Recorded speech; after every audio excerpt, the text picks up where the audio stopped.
I just finished Legends and Lattes, and this is a book that my book club is sending around to all of our members. We have 9 of us in the group, and we are traveling this book around, reading it, and then leaving our thoughts on that first page.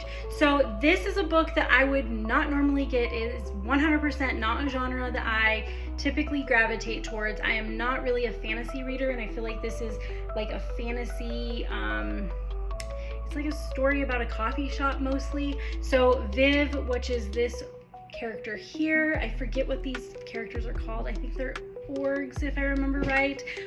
So I actually listened to this on audio instead of reading the paperback book, just because I knew I was gonna have a hard time with reading the physical copy, since it's not something I would normally pick up. I did rate this a 3.5 to 4 star. I liked it. It just wasn't my favorite.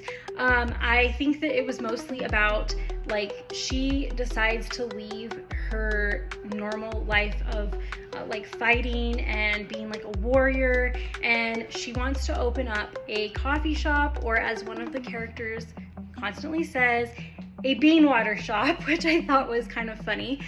So she opens it up and she starts it. She kind of has some other people coming in and she's doing really well, and then it unexpectedly starts on fire and she loses most of her shop. So then she has to start from the ground up again. She ends up falling for this character here, so it does have some kind of romance sprinkled in there. It's not real heavy on the romance. It's more about the coffee shop and what's going on within their little community and building her coffee shop and then rebuilding it. So it is a good little read. I'd say this is a quick read. It's also something I feel like is, I would read this in the fall when it's like cold outside, get a blanket, get some hot chocolate or coffee, and snuggle up with the blanket on the couch and just enjoy this book. Because it was such a quick read, I think that this would probably normally take me a couple of days to finish, because it is on the shorter side. Let me tell you how many pages. It's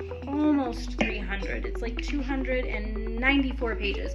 So it's not too many pages, and I think that it is a cute read, just not something I would pick up on my own. So I'm glad that it was sent to me through our little traveling book, and I do believe there is a second book, or maybe a series with this author. So if this is something you like, you should totally grab it and give it a chance.